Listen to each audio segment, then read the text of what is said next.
Alrighty, so we got Corey Anderson versus, oh god, Dovletdzhan, Yagshimuradov. I'm just gonna call him Yagshimuradov. I might even shorten that. But yeah, we'll get into it. It's Yagshimuradov's his Bellator debut. He hasn't lost in 6 years, so he's probably feeling pretty confident in himself. He is coming off a 17-month layoff though. He has fought a few 5-round fights in his career, so he's not going to be too caught by surprise with the 5-round fight and, fade in the championship rounds or whatever. Corey Anderson has, never experienced the championship rounds at a high level. He did in his second career fight in his, very early on in his career, but nothing recently. He has been scheduled for 5-rounders, but never experienced the championship rounds. He's got a 4-inch height advantage and a 6-inch reach advantage over Yagshimuradov. He's definitely the much bigger dude. Yagshimuradov should probably be fighting 185 or welterweight, in my opinion. So we'll get into the striking of these two. So for Corey Anderson, he likes to fight on the front foot. He doesn't have, much power at all. So, he can... Sometimes you just see he doesn't have the respect of his opponents like Jan or Jim Emmanuel, and they don't let him, walk them down. He's definitely more of a volume guy.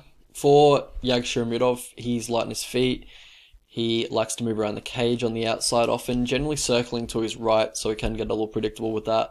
He's mostly throwing techniques individually, like he doesn't really chain combinations together too much. In my opinion, I don't think he's a counter striker, which is what has given Corey problems in the past. He doesn't seem to counter too often, which is good news for Corey.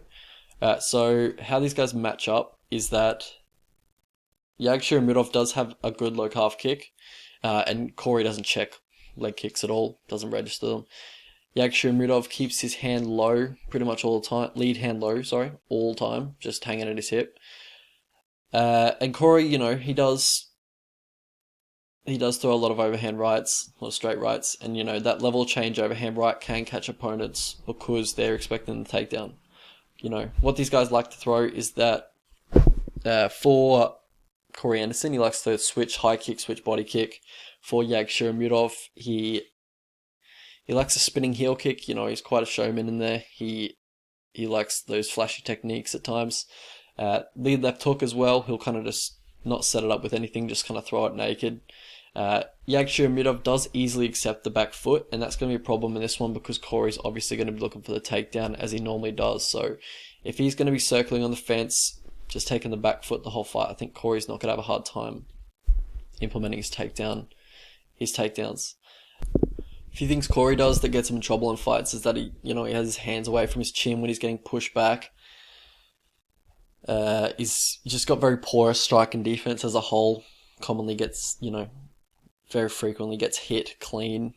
He doesn't seem to have a very good understanding of range, and also just he's very offensively minded and keeps his hands low at times.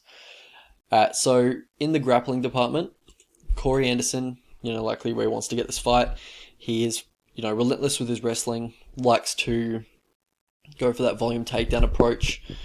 Yagshimuradov, he's pretty decent grappler as well. He's very strong in the body lock position. He's got a nice driving double when his opponent's backed up near the cage. Yagshimuradov likes to sit in half guard and land some ground and pound. He's got very aggressive ground and pound when he does commit to it. He'll just throw down elbows pretty much, or just hard right hands. For Corey Anderson, his ground and pound's a bit more tame, but he's more focused on control. He looks to sit in half guard and then look to control and then land some short ground and pound. He will posture up and throw some elbows, but he's more focused on control. And so Yagshimuradov, one thing he does do is square his stance against the fence when he is getting pressured. So if Corey is going to pressure him and then look to shoot, which is pretty much his game plan always, he does have a nice double leg on the fence, and he will drive a double into the fence if they are, a fair distance away from the fence. And I think that's going to be key for him in this one. But yeah, he can shoot in carelessly. It's kind of similar to how Curtis Blade shoots. Like he punches and then he shoots, instead of punching, shooting at the same time simultaneously. So his opponents don't like when he punches, they're already ready to counter, and then so when they're ready to counter, he shoots, and that's how Lewis caught Blades. Is that Blades hit him, gave him time to register the punch, and then load his counter up, and then he shot. So it's sometimes it's better just to shoot naked without setting it up at all, if you're going to do that, because that's just how they get caught. So how these guys win fights. So for Corey Anderson, he's got a solid wrestling game as a whole, good takedown defense, good takedowns. He's got good cardio. I think he has the cardio advantage in this one. I have seen Yagshimuradov slow down a little bit in 5-round fights. But Yagshimuradov, he's very strong. He seems very strong for the weight class. Like, he's very solid. He's a very stocky bloke. But yeah, when he gets that body lock, he can kind of like lift his opponents up, just kind of mat return his opponents without even leaning back. Like, he did it on the fence. He just pretty much lifted him up with his arms, pretty much. So yeah, he does seem very physically strong, and he does have good control on top. So how these guys lose fights.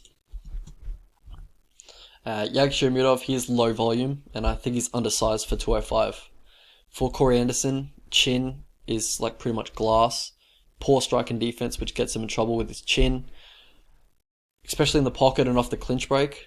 And, if he had like a submission game, I think he would benefit in his career, because, he has to rely on that volume takedown and that control approach, getting a takedown every single round. If you're going to fight 5 rounds, that's 5 rounds that start on the feet, potential to get knocked out. If you had a submission game, maybe you could have ended it in round 1 or 2. So I think, could help him out a little bit. Past the victory for these two. So for Corey Anderson, look to pressure him to the fence with the jab and then set up your shot. So do it at the same time, not like how we said before. Level change into the overhand right, because you're going to be expecting the takedown. Just drive him to the fence. Look to counter that double overhook grip that he does just by sweeping the legs to the side and then passing the side mount. But yeah, just be prepared to chain wrestle. He's very strong on the first takedown attempt, so just don't be discouraged after you brick the first takedown attempt. For Yagshimuradov, leg kicks at distance. Corey doesn't check them. Uppercut when he changes levels. Look to get the body lock, mat return, and then hooks in, ground and pound from there. If you get a few good ground and pound shots on him, I think you could put him out. So how I see this fight playing out. So Corey's chin's like absolute glass, but lately he's only been put out cold by really high level counter strikers like Blachowicz, Manua, OSP. Good news for Corey is that, Yagshimuradov is not really a counter striker, so Corey doesn't have to be overly anxious.